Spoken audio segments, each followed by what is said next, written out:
Praise the Lord. ఈరోజు Bible ధ్యానము లాభకరమైన బంధకములు. నా బంధకములలో నేను కనిన నా కుమారుడుకు ఒనేసీము కోసరము నిన్ను వేడుకొనుచున్నాను.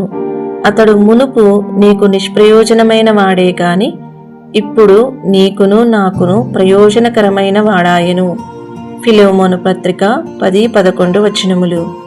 రోమా పట్టణములో అపోస్తలుడైన పౌలు ఒక ఖైదీగా ఉండెను. ఫిలెమోను యొక్క బానిసగా ఉండిన ఒనేసీము తన యజమానుని దగ్గర దొంగతనము చేసి తప్పించుకొనుటకు రోమా పట్టణమునకు పారిపోయినప్పుడు అచ్చట పట్టబడి అపోస్తలుడైన పౌలు వేయబడిన చెరసాలలోనే అతడును బంధింపబడెను.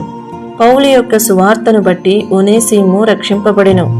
నిరక్షరాస్యుడైన బానిస మరియు దొంగ అయిన అతనిని అపోస్తలుడైన పౌలు తనకు కుమారునిగా దత్తత తీసుకొనెను.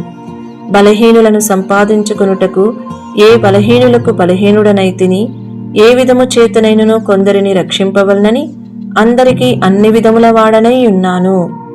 కొరింథీయులకు రాసిన మొదటి పత్రిక 9వ అధ్యాయము 22వ వచనము. అపోస్తలుడైన పౌలు బంధకములలో ఉన్నప్పటికీ బంధకములలో ఉన్న ఇతరులను స్వతంత్రులనుగా చేసెను. ఒకవేళ అక్షరానుసారముగా నీవు బంధకములలో లేక చెరసాలలో ఉండకపోవచ్చును గాని నీ ఇంటిలోనో నీ కుటుంబములోనో లేక నీవు ఉద్యోగము చేయు స్థలములోనో ఉన్న పరిస్థితులు నిన్ను బంధకములలో ఉంచినట్లుగా కనబడవచ్చును. అపోస్తలుడైన పౌలు గారికి అనుమతింపబడిన విధముగా నీవు కూడా ఇతరులకు నిజమైన విడుదలను లేక స్వాతంత్రమును కలుగజేయుటకు దేవుడు నీకు బంధకములు అనుమతించి ఉండవచ్చును. ఫిలిప్పీ చెరసాలలో అపోస్తలుడైన పౌలు బంధింపబడినప్పుడు ఏమి సంభవించునో నీకు జ్ఞాపకమున్నదా?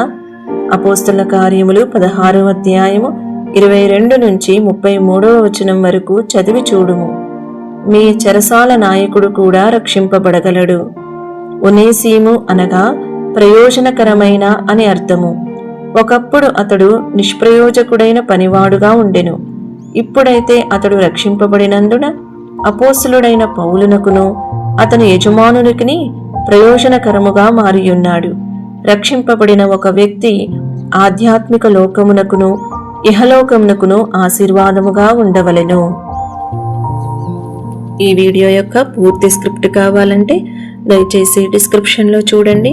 ఈ వీడియో ఆంగ్లము మరియు హిందీ భాషలలో కావాలంటే ఛానల్ను సబ్స్క్రైబ్ చేయండి మరియు వీడియోలను క్రమంగా అనుసరించండి. Praise the lord.